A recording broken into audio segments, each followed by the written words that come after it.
Selamat datang kembali di pembahasan mendalam kita. Pernah nggak Anda ketemu orang yang kayaknya, wah, gampang banget gitu bikin orang lain terpikat, terus jadi semangat? Kita seringnya mikir, itu mah bakat alami, kayak ada sihirnya gitu. Tapi nih, sumber kita dari Harvard Business Review malah bilang, tunggu dulu, karisma itu ternyata bisa dipelajari loh. Persis. Nah, hari ini kita bakal coba gali lebih dalam nih. Gimana sih caranya Anda bisa mengasah kemampuan buat memikat dan memotivasi orang lain itu? Kita bakal lihat dasarnya dari riset soal pengaruh, terus ada mindfulness, keaslian diri, sama empati. Intinya kita mau cari langkah-langkah praktis yang ya bisa langsung Anda coba terapkan. Oke, siap. Mari kita bongkar ya. Jadi, anggapan lama nih kalau karisma itu ya udah dari sananya, bawaan lahir. Kayaknya mesti kita geser dikit deh pandangannya. Sumber kita ini jelas banget bilang kalau karisma itu sebenarnya kumpulan keterampilan. Bisa dilatih. Ada istilahnya Charismatic Leadership Tactics atau CLT. Ini lumayan mengubah cara kita lihat orang karismatik ya. Betul sekali. Dan yang menarik dari CLT ini bukan cuma soal daftarnya aja loh, kayak pakai metafora, cerita, bikin kontras, atau pertanyaan retoris, daftar 3 poin gitu. Tapi kenapanya itu loh? Kenapa taktik itu berhasil? Ini tuh main di level psikologis sebenarnya. Misalnya nih, cerita atau metafora itu bukan cuma hiasan kata-kata, tapi cara ngebajak jalur emosi pendengar Anda. Bikin pesan Anda tuh kerasa lebih personal, lebih ngena gitu. Termasuk juga soal gimana kita nunjukin keyakinan moral kita dan punya ekspektasi tinggi ke orang lain. Oh ya, terus ada sisi nonverbalnya juga kan? Kayak nada suara yang kedengeran semangat, ekspresi muka, gestur tangan, gabungan semua itu katanya emang terbukti bikin seseorang kelihatan lebih, lebih berpengaruh, kompeten, dan ya lebih bisa dipercaya juga. Dan ini nyambung banget sama prinsip persuasi dasar. Salah satunya itu kesukaan atau liking kalau istilahnya Cialdini. Kasih pujian yang tulus atau coba deh cari kesamaan sama lawan bicara Anda. Hal-hal kayak gitu bisa signifikan banget ningkatin pengaruh Anda, ya kan? Orang cenderung lebih gampang setuju sama orang yang mereka suka.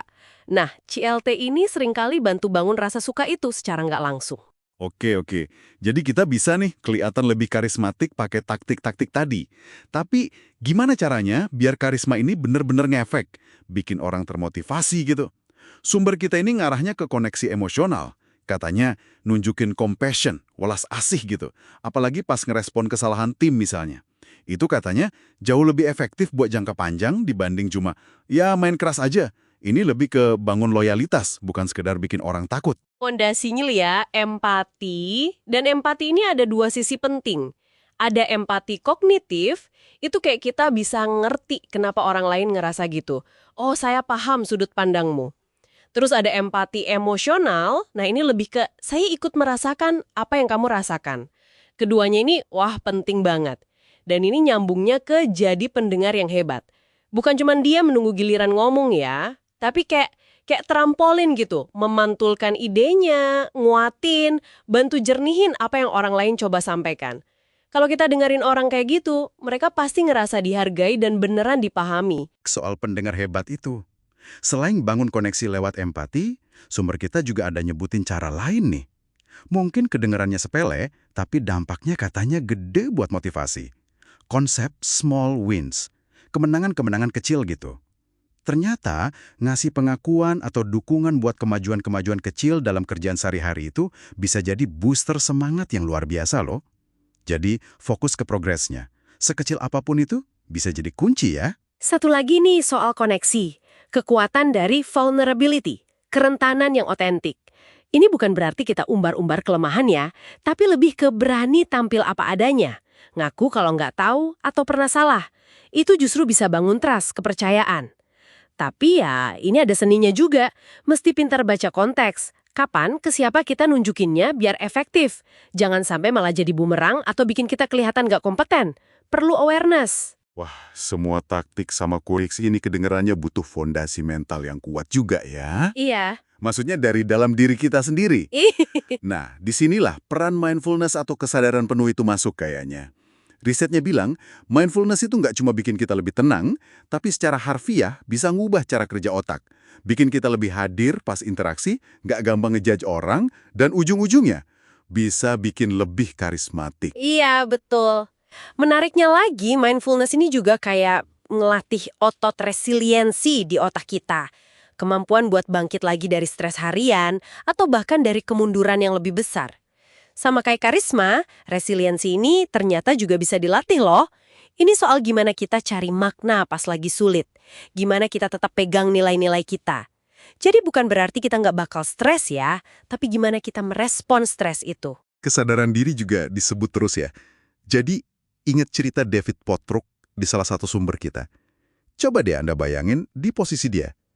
Dapat umpan balik yang nyelekit banget. Kolega Anda nggak percaya sama Anda. Waduh, pasti sakit ya. Tapi justru itu jadi momen penting buat dia sadar sama blind spotnya. Sisi dirinya yang dia nggak lihat, tapi orang lain lihat. Umpan balik jujur, meskipun pahit, penting banget berarti.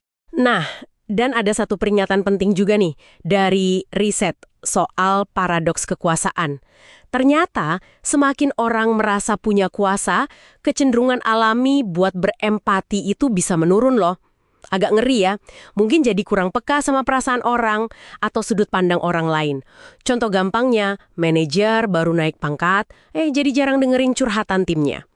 Makanya, justru pas Anda punya pengaruh lebih besar, semakin penting buat secara sadar terus cari umpan balik, terus latihan empati, biar tetap membumi dan koneksinya terjaga. Oke, jadi apa nih intisari yang bisa Anda bawa pulang? Pertama, karisma itu bukan sihir atau bakat misterius, itu keterampilan. Bisa diasah lewat taktik-taktik spesifik, dan yang penting, kesadaran diri. Kedua, motivasi orang lain itu akarnya ada di koneksi emosional yang tulus, empati yang aktif dengerin beneran, sama ngasih pengakuan buat kemajuan mereka, sekecil apapun itu. Dan semua itu berdiri di atas fondasi internal yang kuat, yaitu tadi kesadaran diri sama resiliensi.